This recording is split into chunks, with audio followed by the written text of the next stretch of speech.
भोले शंकर की चमत्कार। एक समय की बात है, बिरजू अपने परिवार के साथ कल्याणपुर गांव में अपनी गरीबी का चादर ओढ़े जीवन यापन कर रहा था। उसके गांव से 20-25 किलोमीटर की दूरी पर एक प्रसिद्ध शिव मंदिर था। वहां आसपास के सभी लोग शिव जी का दर्शन करने जाते थे। बिरजू शंकर भगवान भोलेनाथ की भाव भक्ति से पूजा पाठ करता था, लेकिन गरीब होने के कारण वह कभी अगरबत्ती, धूप, धूमना प्रसाद के रूप में कुछ भी नहीं चढ़ा पाता था। लेकिन हर वर्ष शिवरात्रि के दिन उपवास करके भोले शंकर का ध्यान करते रहता था। बिरजू भी प्रसिद्ध शिव मंदिर जाना चाहता था और अपने लिए प्रार्थना करना चाहता था, शिव जी का दर्शन करना चाहता था, पर वो ऐसा नहीं कर पाता था क्योंकि खुद की जीवन पर उसका अधिकार नहीं था। गरीब होने के कारण बिरजू एक जमींदार के घर में नौकरी करता था। जमींदार उसे कम पैसा पगार देता और दिन भर गाय, खेत, घर का काम करवाते रहता था।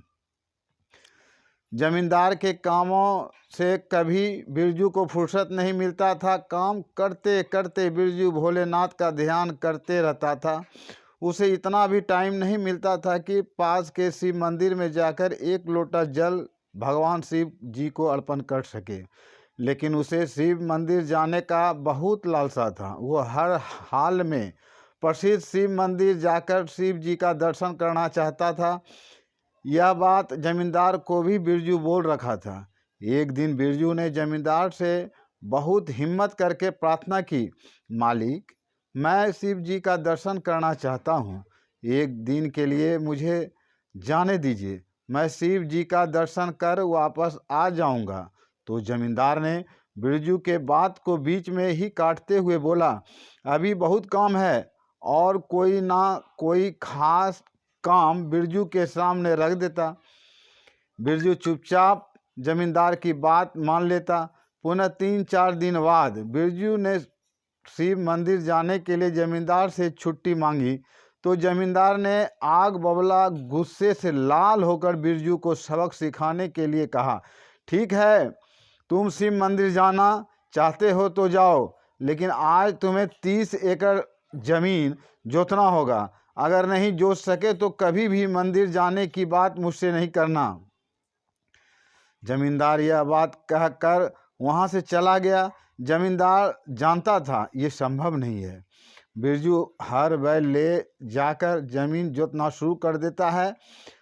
उसने मन में ठान लिया, हमें शिव मंदिर कल जाना ही है। जमीन जोतते जोतते रात हो गई, लेकिन बिरजू भूखे प्यासे भोले शंकर की दर्शन की अभिलाषा लिए जमीन जोत रहा था और मन ही मन शिव जी का ध्यान भी कर रहा था।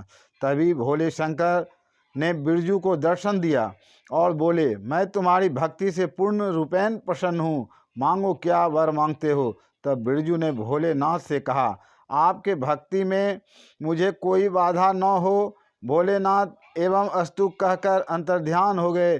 सुबह जमींदार ने सुना कि 30 एकड़ जमीन जोत चुका है तो उसको आश्चर्य हुआ। बिरजू ने अपनी आप बीती बात बताई तो जमींदार ने बिरजू के पैर पकड़ लिए। उस दिन के बाद से बिरजू अन्न धन दौलत से परिपूर्ण हो गया। भोलेनाथ की आराधना करने से समस्त सुखों की प्राप्ति होती है, बीमारियों से छुटकारा एवं असंभव कार्य भी संभव होती है। इसी तरह का ज्ञानवर्धक वीडियो पाने के लिए मेरे चैनल से जुड़े रहें, लाइक करें, सब्सक्राइब करें, साथ साथ बेल आइकन घंटी को दबाना न भूलें। धन्यवाद।